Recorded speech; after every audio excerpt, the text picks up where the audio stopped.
everything that makes the United States of America the earth. But that attack has completely failed. The heartwarming response from the overwhelming majority of the American people over the past 2 weeks is all of the proof that you need. The assassin who took Charlie's life can destroy flesh and blood, but he can never destroy the values that Charlie stood for. All across the country, millions of Americans have prayed, hosted vigils, attended church services, became politically engaged for the first time, and honored the legacy of Charlie and the ideals he died speaking for. The beautiful memorial service attended by President Trump and 100,000 great Americans in State Farm Stadium yesterday was just the latest example. And Erica Kirk's mercy was one of the greatest acts of grace this world has ever seen.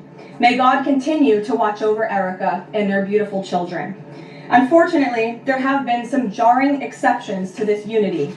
This past Friday, 58 House Democrats voted no, and 38 voted present on a resolution that simply stated, condemning in the strongest possible terms the assassination of Charles James Kirk and all forms of political violence.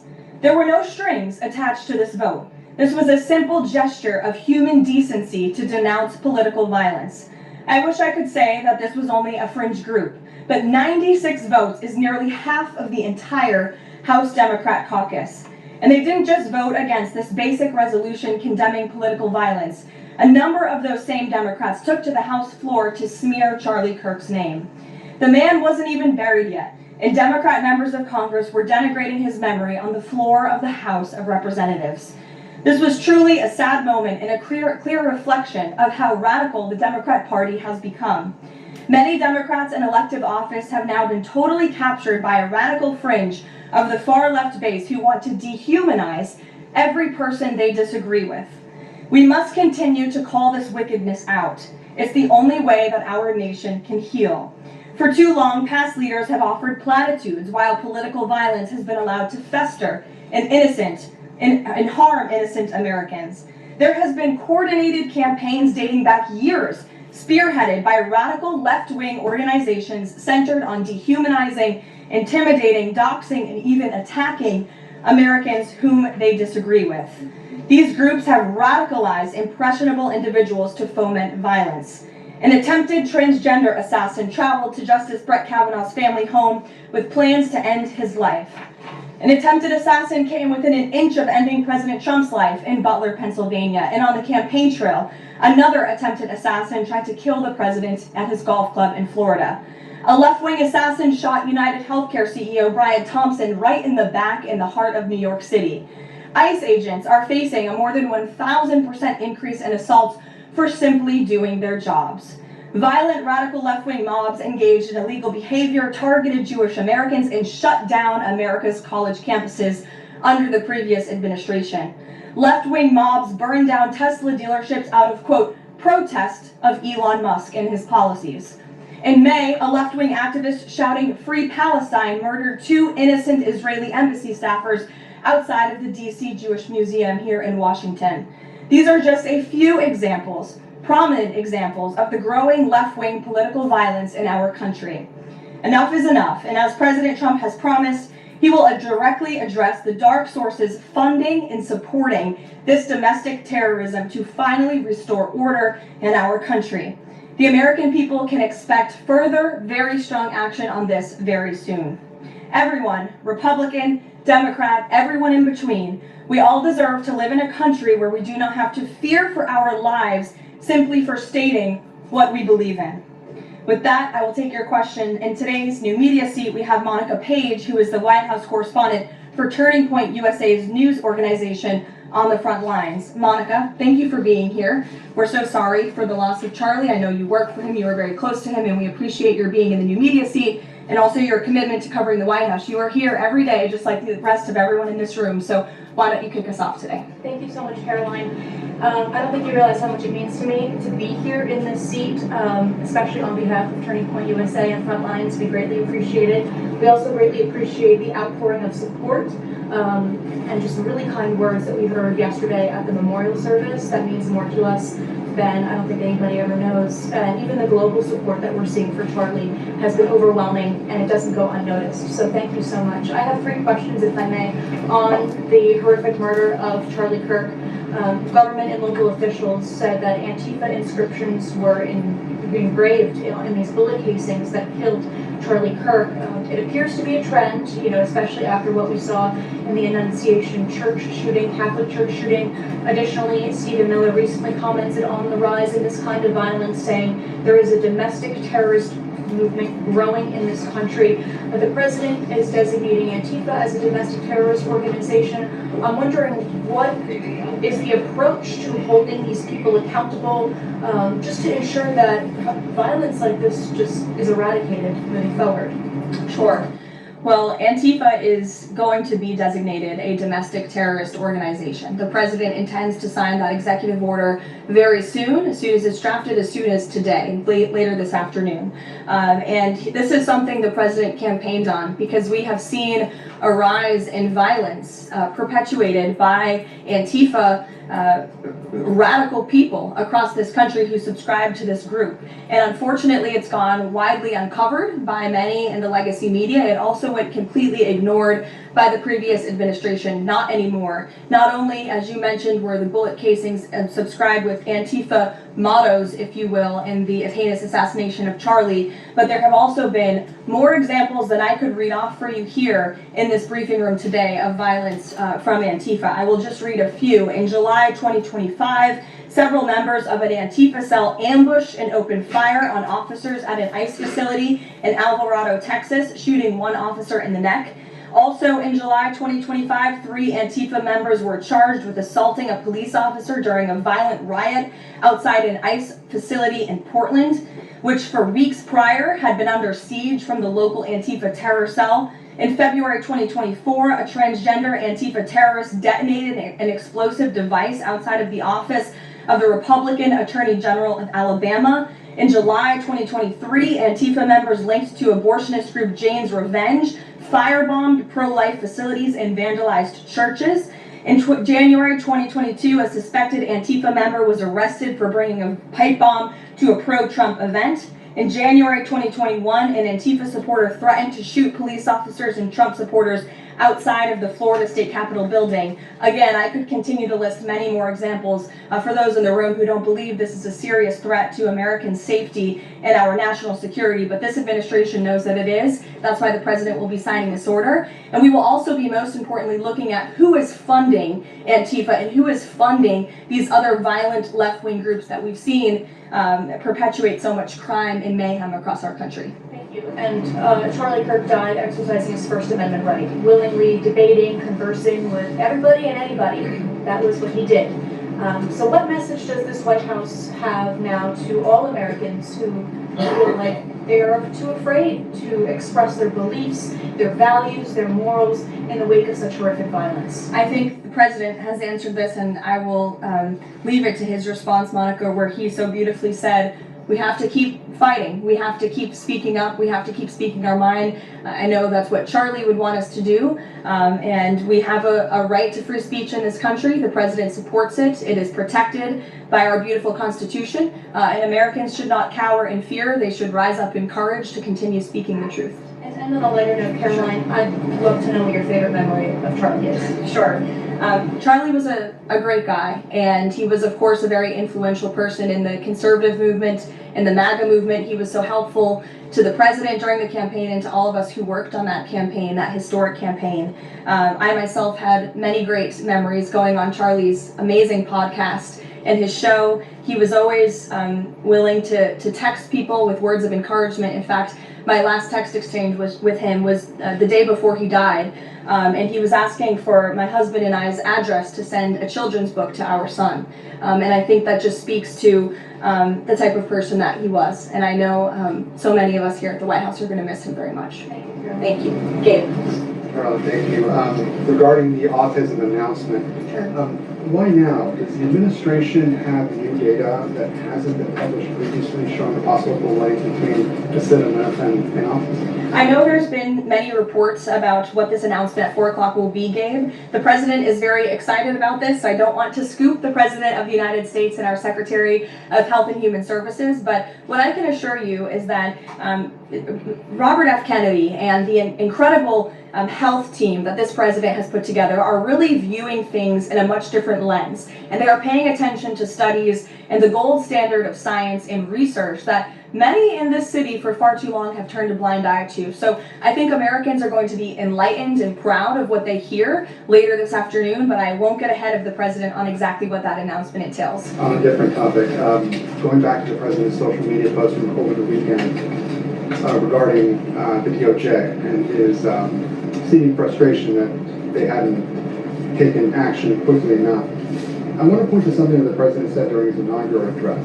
Never again will the immense power of the state be weaponized to persecute political opponents. We will not allow that to happen. Is the president going back on his promise? No. In fact, the president is fulfilling his promise to restore a Department of Justice that demands accountability. And it is not weaponizing the Department of Justice to demand accountability for those who weaponize the Department of Justice. And nobody knows what that looks like more than President Trump.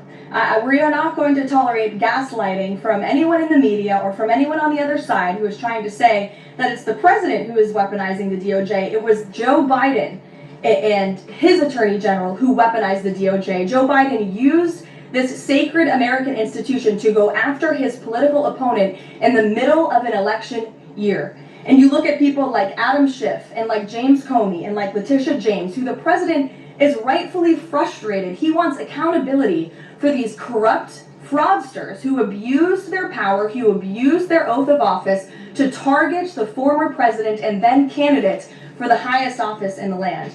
And I think the president is reaffirmed in those frustrations and his hope for accountability by the millions and millions of people who reelected him to this office with a mandate to demand accountability. And the president has not been shy about this, Gabe. In fact, when he traveled to the Department of Justice earlier this year, all of you were there to cover it, he said, quote, "I demand a full and complete accountability for wrongs and abuses that have occurred. The American people gave a mandate to investigate and root the corruption out of our system," and that's what the president wants to see done. Karoline. Ed. On the autism issue again, there are reams of scientific research that suggests there's no clear link between autism and acetaminophen usage. You're suggesting today they may have new information on this. A lot of it, in this entire debate, has the potential to confuse women, especially pregnant women, about what to do. What do you say to those that say what you're doing today potentially just introduces more confusion into the debate? I think women for many years, in fact for decades, Ed, have been confused by the rapid increase in autism in this country, in the childhood epidemic, that is chronic epidemic, disease epidemic that is plaguing America's youth. Women are confused about that and they want answers to that. And that's exactly what this administration is focused on finding. And before you jump to conclusions based on reports that the White House has not even confirmed, I would encourage everyone in this room to go into the 4 o'clock announcement with some critical thinking skills and with some open ears to actually listen to what the president and his team of outsiders have to say about this. And there will be a number of things that will be announced and discussed. And I think, I know as a mother myself, I speak, I believe, for many mothers across the country who really want answers to what is happening to our nation's children. So again, I won't get ahead of the president, but I think everyone in this room needs to tone down the judgment before you even hear what people are going to say. Sure. Thanks, Caroline. So on the Holman investigation, can you just speak to, did the president ask the Justice Department to close the case, and does Holman have to return the $50,000? Well, Mr. Holman never took the $50,000 that you're referring to, so you should get your facts straight, number one. Number two, this was another example of the weaponization of the Biden Department of Justice against one of President Trump's strongest and most vocal supporters in the midst of a presidential campaign. You had FBI agents going undercover to try and entrap one of the president's top allies and supporters, someone who they knew very well would be taking a government position months later. Mr. Holman did absolutely nothing wrong, and even the President's Department of Justice, even Kash Patel's FBI, looked into this just to make sure. They had a number of different prosecutors and FBI agents who looked into this. They found zero evidence of illegal activity or criminal wrongdoing in the White House and the president stand by Tom Homan 100% because he did absolutely nothing wrong, and he is a brave public servant who has done a phenomenal job in helping the president shut down the border. Mary. Thanks, Caroline. I have two questions on far-left violence. Sure. The first one, the president said yesterday that the bullet hit Charlie, but it was aimed at every one of us. Do you and your colleagues have a heightened sense of fear following this shooting and this far-left violence we're seeing across the country? I certainly think there's a heightened sense of awareness by conservatives across the country, by all of us here at the White House. Again, as I said to Monica, many of us were personal friends with Charlie and had involvement with Turning Point before we came and served our government in this way. So certainly it's a very shocking incident, and I think, you know, it's very unfortunate that those of us who work in this movement have to think about violence just for speaking our minds and for supporting President Trump. And to follow up on that, I asked the president last night on Air Force One about this pattern of transgender violence we're seeing. You know, Charlie's killer lived with his boyfriend who identifies as transgender, and then we have the Annunciation shooting, the Covenant shooting, all of these incidents. The president said that we're looking into transgender violence. Does that mean the FBI is looking into it? And can you give any more clarity on how the administration is viewing this uptick in specifically transgender violence? It's definitely something worth looking into, and I think anyone who denies that at this point is being willfully ignorant. And the administration is taking it seriously, all causes of violence, and why these people would be driven to such evil and such hatred. And there's probably many answers to that question, but the administration is really focused on all of them. For individual investigations and cases, of course, the FBI and the Department of Justice are leading those. But as for this overall violence and domestic terrorism that we're seeing, the White House and the president's policy team will be leading the charge, and that really begins with designating Antifa as a domestic terrorist organization. And I can assure you there will be additional actions to come. Sure, in the pink. Thanks, Caroline. Liz Landers with PBS NewsHour. I just wanted to follow up quickly on something that the president had said yesterday. So we heard from Erica Kirk. She said she forgives the man who shot and killed her husband. And then right after that, we heard from the president who said, I hate my opponent and I don't want the best for them. How does that square with bringing down the temperature of political violence in this country? And then if I could, I had a follow-up on Venezuela too. Look, the president is authentically himself. I think that's why millions of Americans across the country love him and support him, including Erica Kirk, who you saw so beautifully was on stage with the president in an unthinkable moment, in the midst of an unthinkable tragedy, and was leaning on the president for support during that time. And he was there to give it to her, as well as the vice president and many other top-ranking cabinet officials. Kayla. Thanks, Caroline. On TikTok, the deal.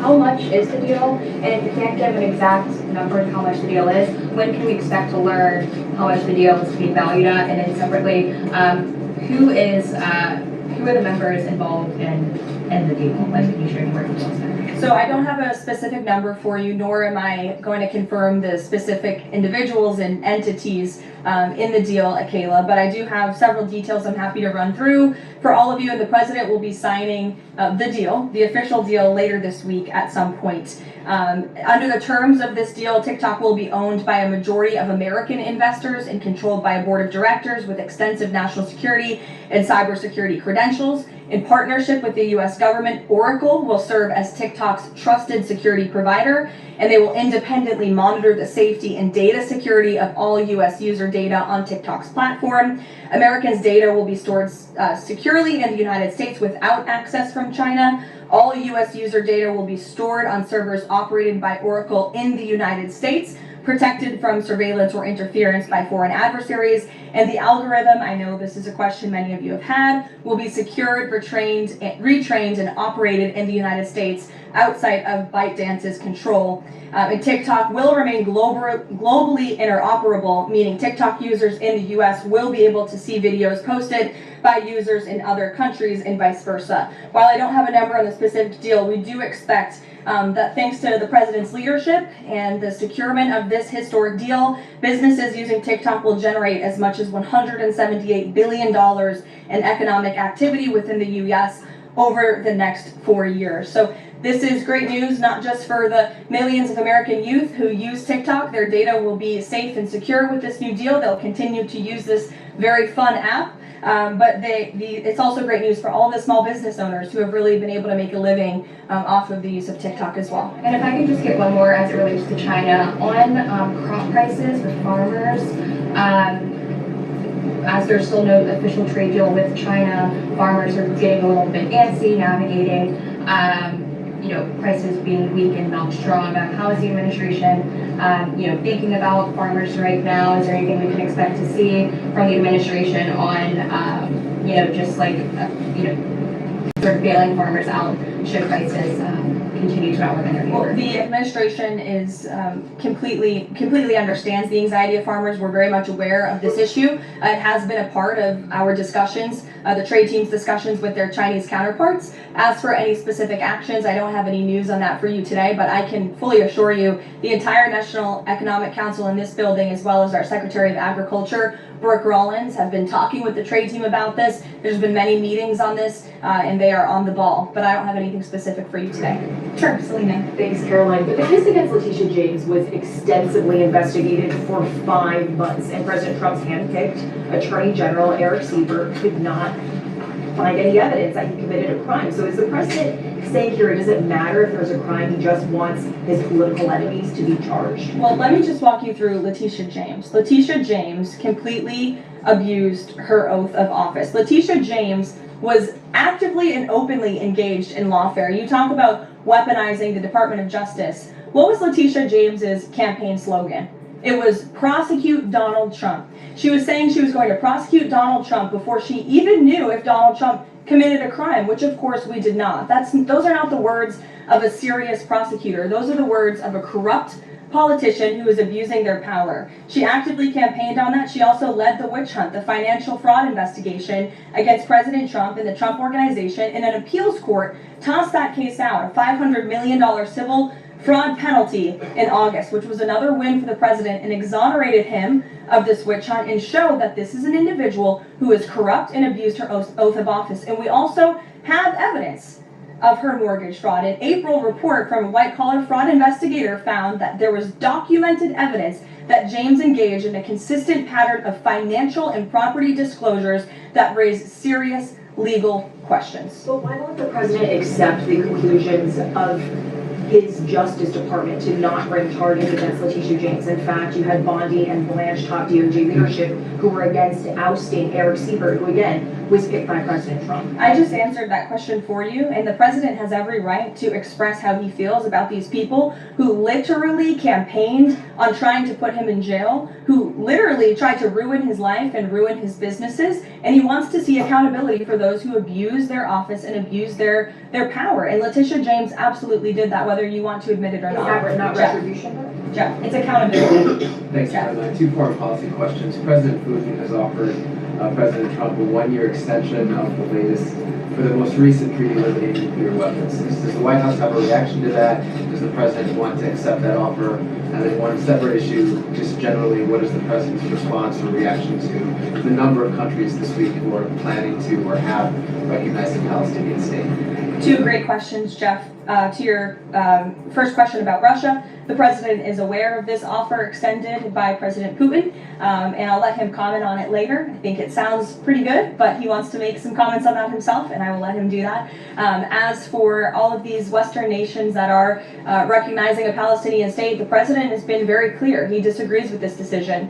He spoke about that in the UK, standing right next to his friend, Prime Minister Starmer, and he feels this does not do anything to release the hostages, which is the primary goal right now in Gaza, does nothing to end this conflict and bring this war to a close, and frankly, he believes it's a reward to Hamas. So he believes these decisions are just more talk and not enough action from some of our friends and allies, and I think you'll hear him talk about that tomorrow at the UN. Kristen. Thanks, Caroline. Just going back to the Letitia James story, what does President Trump plan to do if the Attorney General, Pam Bondi, tells him that there is not enough evidence to bring his political opponent's cases or to charge those cases. That's a hypothetical question, Kristen. That hasn't happened at this point. But we did see one U.S. attorney not be able to find enough evidence, and now they no longer have a job. Is that something that you would consider? Look, the president stands with Pam Bondi 100%. He made that clear this weekend. He answered questions from all of you last night on Air Force One. He said the same, and that's how he feels at this moment in time. Just one more thing on the Attorney General. Go ahead. Caroline, with the president's report designating Russia as a sponsor of terrorism, did it does return kidnapped Ukrainian children? And then secondly, we just found out through questioning that President Biden sat in on the discussions of his pardons. What's the White House response to that? Unfortunately, I think it's unsurprising, and it's also very telling that one of the only pardons Joe Biden signed on his way out the door was the pardon of his son. Everything else was signed with an auto pen, but that one was clearly his own signature. To your first question about Russia, I have no news to share with you on that. Sure, in the yellow. According to media reports, Maduro has sent a letter to President Trump, but President Trump avoided saying whether he has read it. Did he receive it? We have seen this letter.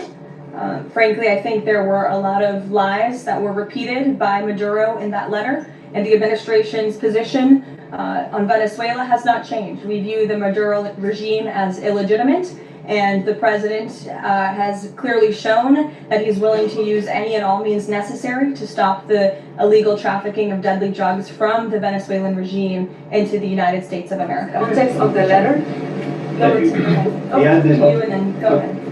Sure. Thank you, Caroline. With Lyman, Borderhawk News. The admin has openly discussed taking legal action against officials in sanctuary jurisdictions. Just this last weekend, we saw Mayor of Evanston, Daniel Bliss, rioting and protesting outside the ICE facility near Chicago. Are there plans to start arresting sanctuary mayors or governors going forward? Unless they commit a crime, I don't see them being arrested. But if they are violating federal law, if they are violating state law, then of course they should be arrested by state and local law enforcement. If they're violating federal law, then they can expect the consequences of that behavior. Nick. Thank you, Caroline. Would the president like to see Congress pass a national holiday honoring Charlie Kirk annually?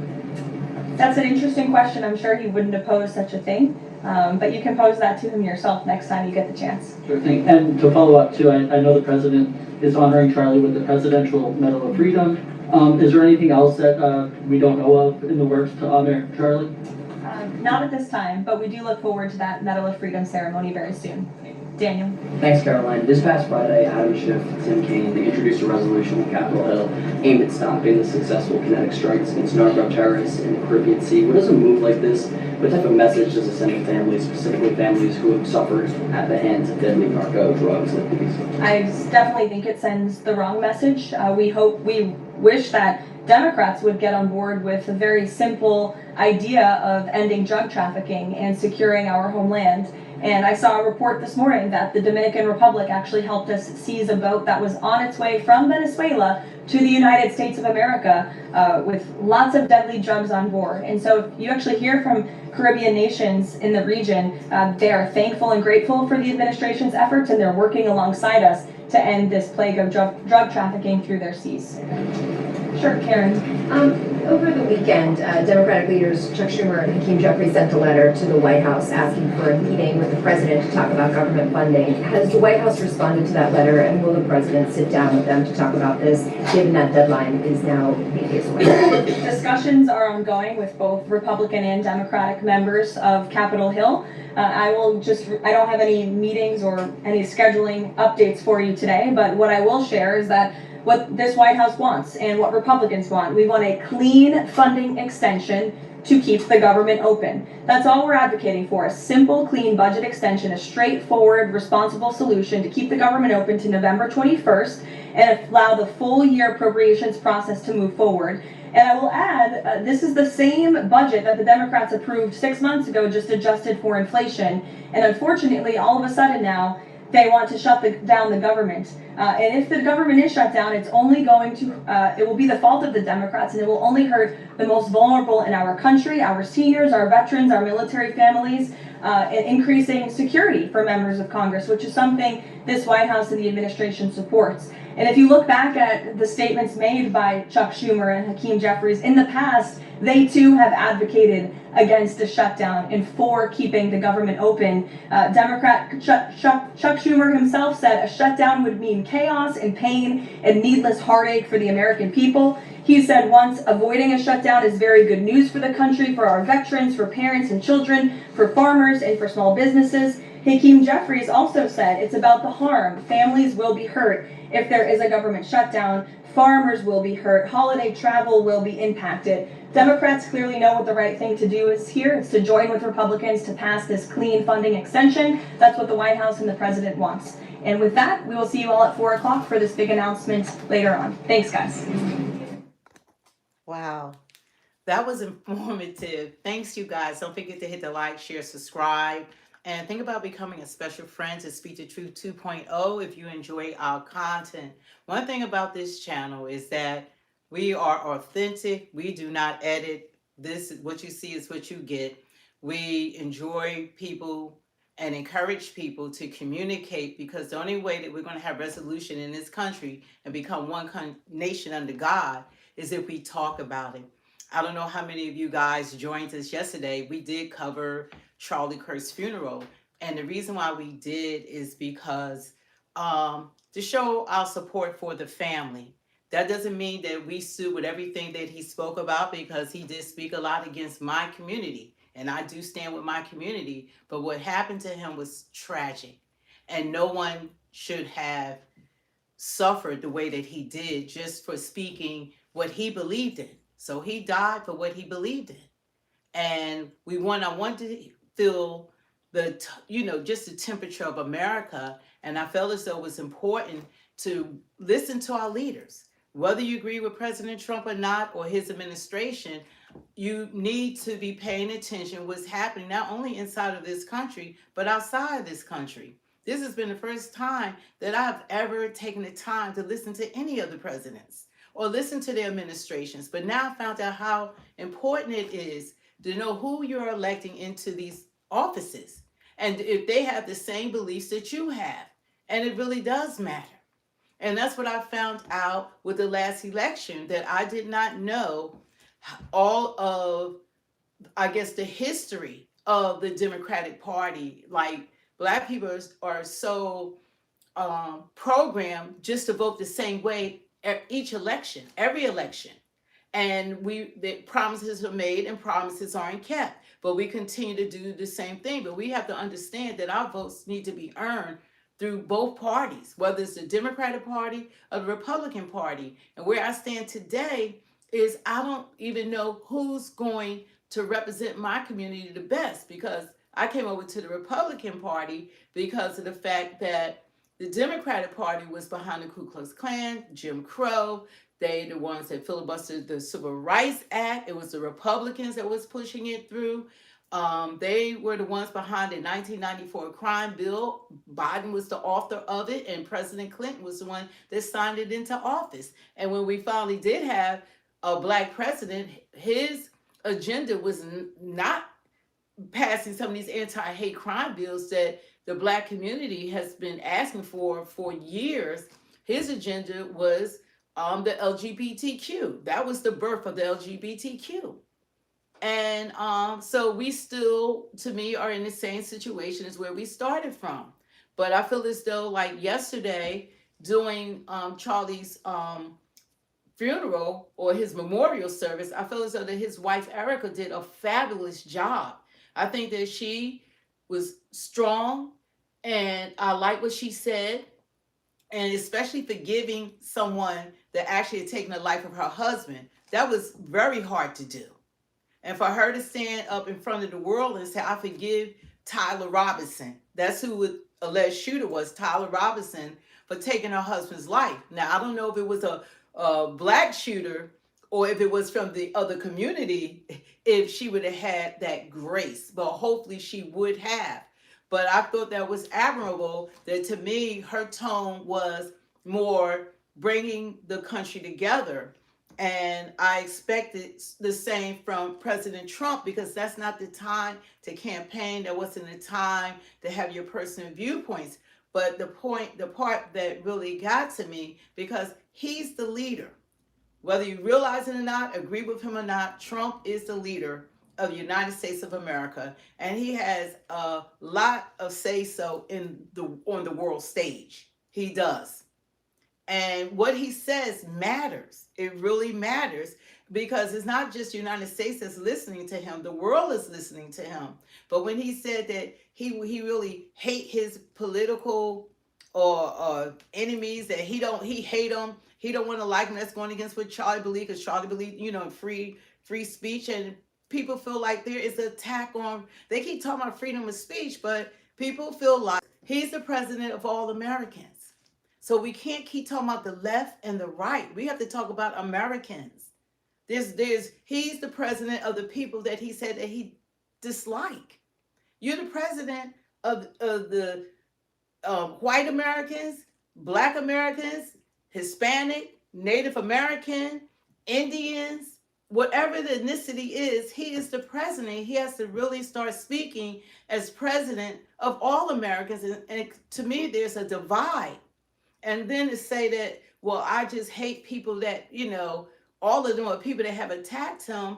And he has to be careful with that, because the same things that you are condemning Biden's administration are weaponizing the judiciary system, because they did go after him. But it almost appears he's doing payback, that he's doing the same thing. And we got too much going on in this country right now to be tick for tack. That I'm just going to make a charge, I'm just going to go after people because what they did to me I didn't like. But guess what? You won. You already won. You won. Everything they tried to do to President Trump, he won. He won. So you don't need to keep on fighting, but what he needs to be is president for all Americans, and he does need to change his tone.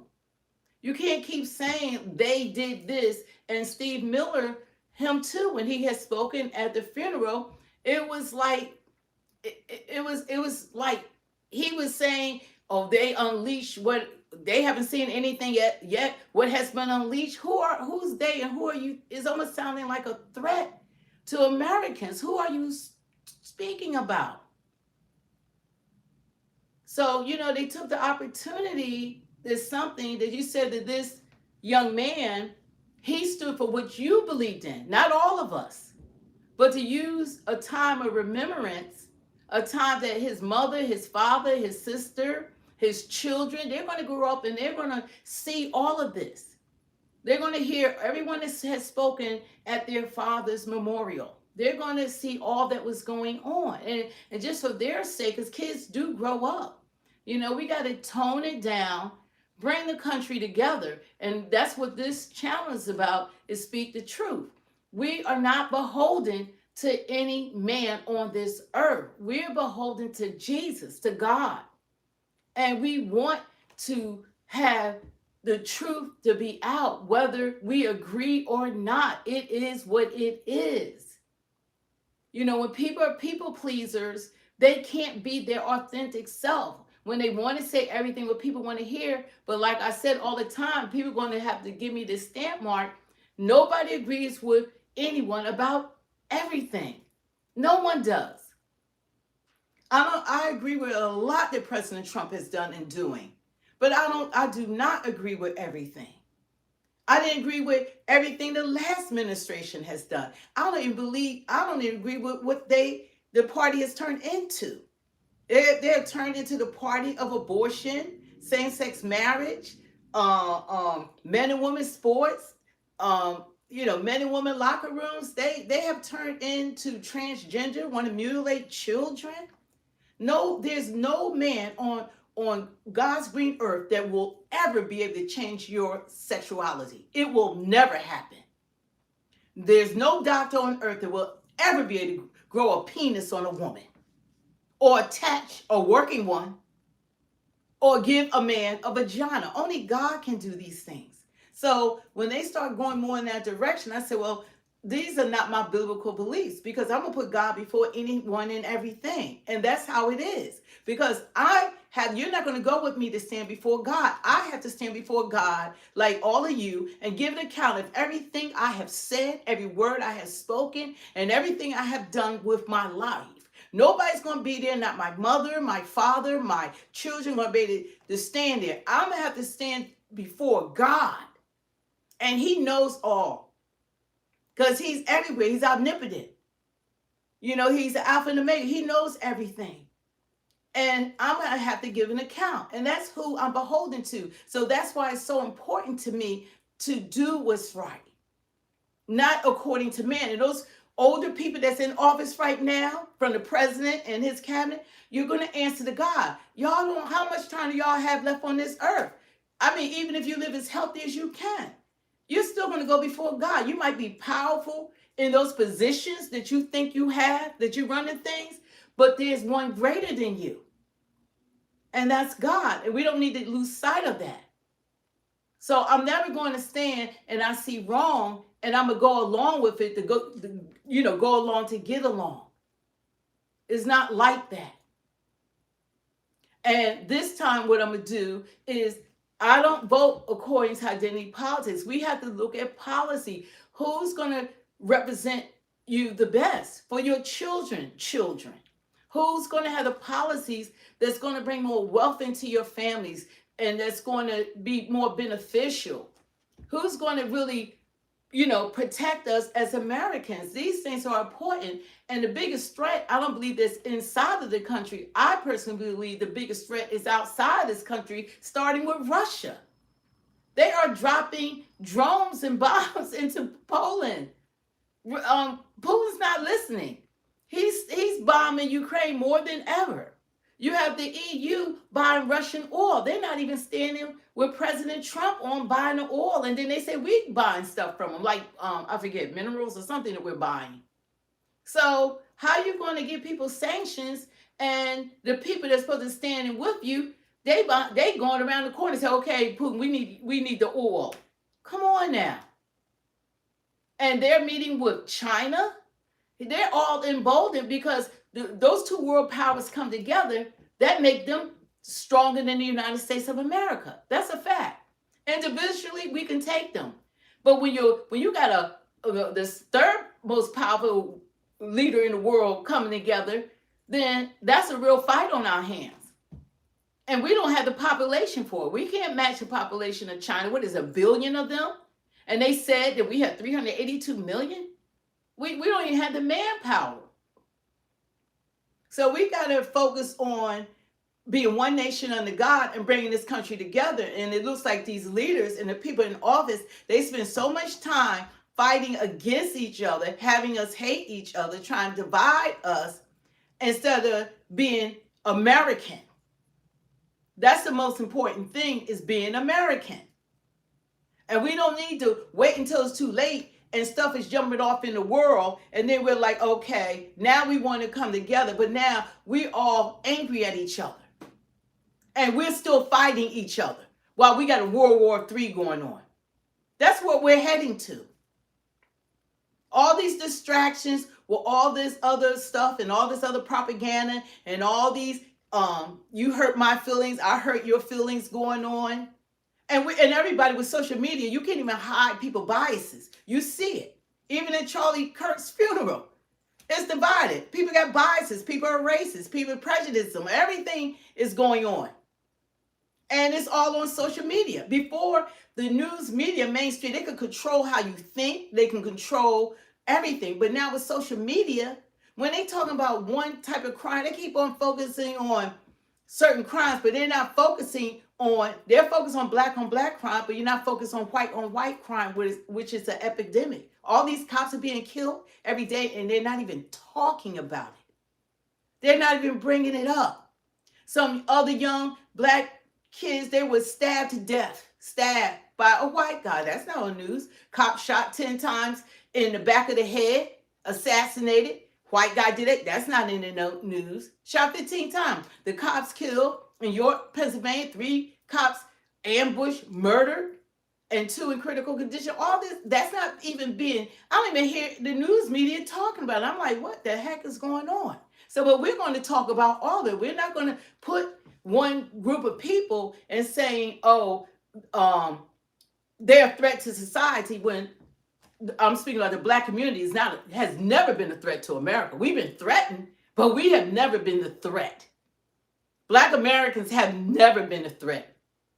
We've been traumatized since we've been here for 400 years. But thank God it's 2025. And the stereotypes that Black people are thugs and all that, we're no more thug than the white cop killer that shot those 3 cops like 2 or 3 days ago that nobody's talking about, that killed 3, wounded 2 others in critical condition. I could go on. There's a long list. There's so much that's going on. And I will be doing other shows on it to show that the White House is sweeping the rug and want to have this picture that he keeps saying Chicago, Chicago. What happened like weeks ago, Chicago, Chicago. The Democratic Party could have straightened that out a long time ago if they wanted to. They take money out of the communities, give them no resources, but you have 14 million homeless immigrants come in and you give them luxury apartments. But you won't, that's something to be solved. But that's the only community that you could keep talking about. But all the rest of the United States, all the other, with the Black people, we are middle class, upper middle class, multi-millionaires, billionaires. We're not just barely making it. We're architects, engineers, scientists, doctors, entrepreneurs, business owners, college professors, and the list goes on. That's who we are. We are not in the ghetto. This stereotype that we're in the ghetto and barely making it thugs, that's a terrible thing that has been done to my community. And the president, when he labels thug, they don't differentiate that most of our young people are going to college. They are in school, even with lack of resources that's being pulled from the HBCUs, being pulled from the colleges. Because people perish for lack of knowledge. God did not make anyone smarter than the other. He gave us all the same capabilities, all the same brains. The only thing that's different is our pigmentation. We all got 2 eyes, nose, 1 mouth, 2 ears, hands, arms, feet, legs, a butt, all of it. We all have the same. Our internal organs are exactly the same. We bleed the same. We love the same. The only thing that's different is pigmentation. And that's it. And that's a beautiful thing. There's a human race. There's no all white section in heaven or Black section. God made us in his image, all of us. And he does not distinguish us about the color of our skin, something that he created that's supposed to be beautiful like the rainbow, that he gave to us to show that he would never flood this world again. That's what the rainbow is really for. That's a symbol from God that's been hijacked, but that's from God. But we have to do better as a nation. And we're going to stand together, and we have to have people that's going to run for office that really want to do right by the people and not for self-gain, not for self-wealth, not to abuse the system, not to weaponize the system, but to be for all Americans like other countries. They're for their citizens. Before we're supposed to be the best country to live at in the world, the best in all this, we do have culture here. Everybody imitates, especially the Black community. We set the trend around the world, style, dress, music, swag, all from the Black American community. So we got to do better. And what people have to realize is that families are blended in this country. Your grandmom is white. Your grandchildren are Black. Your Hispanic grandfather, but he's married to Indian, so we're all blended in this country. So you never know who you're talking to. You think that they as white as white and they got a Black wife. So this country is blended. And white women are not running around scared, a little fragile. They just as tough and swag. Matter of fact, they talk Black everyone. They are not scared and fragile people. They can't walk down the street. They don't even think like that. None of us really do. So all that, oh, you're safe now, and all, no, we didn't feel afraid before, because that does not represent all of America. You take a pocket and then run with it, and that's not a clear description of America. It's not, and especially when it comes to Black people, because we're not barely making it. We have made it. Education in our school systems that receive less resources, that's where money need to be poured in. We can pour it into 14 million homeless people. They never put anything into this, into pay any taxes. These people that have come into the country the last 4 years, then we certainly can do it for our communities. So we don't want to hear that the money's not there. You're taking our money, taking care of people. How about taking care of our vets? How about taking care of American homeless? Take care of Americans. That's all I ask. You know, when I go to a city and I see the homeless, I didn't know that we could actually help them. This is how I am. I would be buying them shoes, boots, clothing, warm is cold. I'll buy your coat, whatever it takes, because I thought the help wasn't there, but the help is there. We can help Americans. If we could do it for people who are non-citizens, we certainly should do it for the ones that are citizens. Because you fall on hard times does not dictate who you are. And a lot of them do need mental health. A lot of us are traumatized. Believe it or not, Black community, we have mental health issues as well, but we're never given that grace when things happen. They're suffering from mental illness. That's in every community. Every community. So as Americans, we need to do better. We need to rock together. We need to stand together. We need to be one nation under God. And we have to stop the government from dividing us with hate, bigotry. And whether you believe in God or not, I promise that God is sitting on the throne. You will one day. You need to give your life to Christ if you haven't given it to Christ, because these are the last days and Jesus is coming back soon. And I'm telling you that everything, if you ever read the Bible, everything in our day and time is playing out right now. We are living in the end times. Everything that's going on. I won't be surprised in the next few years the rapture happened. I'm serious. I think we are reaching that plateau. So like everything's in place for the rapture and for Jesus to be coming back. So we need to get our lives together, because you can't say, oh, now I believe. Like once you see Jesus or once the rapture and things happen, and now you say, now I believe. So we need to get it together, and, and it start with one person at a time. You got to work out what's inside of you so that you can be a better person. And I just ask God, I got boldness, confidence, all that. Use it for your glory, the way that you made me. Maybe they need leaders. I've always been in leadership, but maybe I have to run for office or run for something, because you need people to be in office that is not in it just for themselves, but they're actually in it for the people. We the people. Be in it for we the people. Because my congressman, I vote Republican, but my congressman is Democrat, but he's still supposed to represent me as well. Just like the president of the United States. He's a Republican president, but he has to represent the Democrats. So we got to stop demonizing each party. They have to represent all of us. It's not us against them. They're supposed to do what's best for all of us, because all of us are in the communities. You can't, whatever happens to the Republican, it happens to the Democrat in the same neighborhood. You can't differentiate who gets the resources and who doesn't. The same community, in that community, they're going to receive the same resources. So we have to work together. So anyway, we're going to come back on here. I'm going to get off, but that was just food for thoughts. There's a lot of things I say in the videos that people don't, because they look at the title, but I believe the content and the reaction is the best part of the video, because that's where the jewels are, that's where the nuggets are, and I do believe in us coming together. They said this nation was founded on biblical principles, then we need to act like it. It's supposed to be a word of action. It's not just words that's written in a book. That's the living word of God. And we say we're Christians, it's not just saying you're a Christian. I was trying to explain to my son the other day. He said, well, Mom, they say they're Christians. Jesus said, look, you could feed the poor.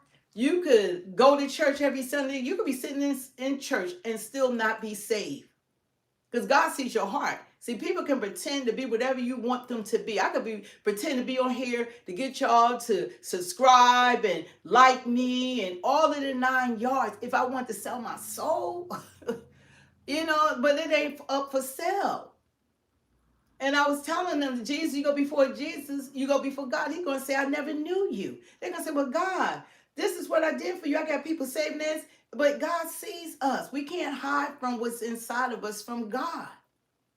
You can't hide from, you can hide from your friends, your neighbors, your bosses, your husband, your kids. You can hide who you really are. Who you are is inside. Who's living inside of you. That's whom you are. So anyway, you guys, let's get it together. Let's do better. Let's bring this country together. Let's stop pointing fingers at every community. Let's see what we can do to make it better. And let's put people in office that don't have any skin in the game, that they're really for the people, all the people. That's why a lot of people don't even vote. Majority of the people don't even vote because they don't know who to vote for. You vote for the Democrats, they doing you in. Now you vote for the Republicans, they doing you in. Everybody got their own agendas except for the people they're supposed to be serving. They're supposed to serve us. They're elected into these offices to serve us, to represent us. That's why they are elected, not to serve themselves and not to be vindictive. And each time someone get in office, they going after each other. That's what it seemed like. Biden and them did this to Trump. Now Trump doing this to them. It's like we don't have time for all this petty fighting, trying to take each other down. We got to stop. And while Americans we all in the middle while they sparring at each other. Come on now, grow up, be an adult. God said, when I was a child, put away the child's thing. When I became adult, what is it? God said, when I was a child, you put away, those childish things like when you become adult. I don't know why I can't think of the scripture, but we're supposed to put away childish things once we become an adult, and we need to do that.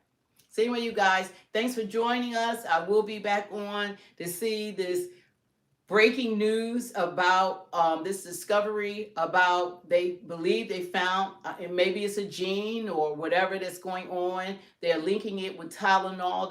They believe that is the cause of so many kids being born with autism. They said I think in 2015, I forget the years they were saying, it was like 1 in every 20,000 boy or whatever will be born with autism. Now it's within every 10 to 12 boys have autism, and every 20 girl born might have autism. So it went from 20,000 to 10 now, every 10. That's crazy. So that's something they really want to do, and they want to deal with. They're trying to find out. So hopefully they have found out, and they believe it's coming during pregnancy, which makes sense. There's something that the mother is taking, something the mother is doing. There's so many kids. We got so many additives and so many poisons in our foods, processed foods. And if the mother isn't eating organic these days, you don't know what's going into that baby system. So anyway, hopefully that'll be some good news. So we'll be back on here at 4 o'clock for Trump's breaking news. He let some of it out, but they're probably going to go in more detail. So Secretary of Health is going to be there, Robert Kennedy, and I believe Dr. Oz. So they're going to talk about it. So I hope it's some great news for parents, because that's a lot, that your child is being born with autism. It's like every 10 babies is getting it. That's terrible. So anyway, you guys, thanks for joining, and we will be back on. Don't forget to hit the like, share, subscribe. Thank you to the moderators. You do a great job, and we'll be back at 4. Look for the live. God bless. Turn on the notification. Peace out.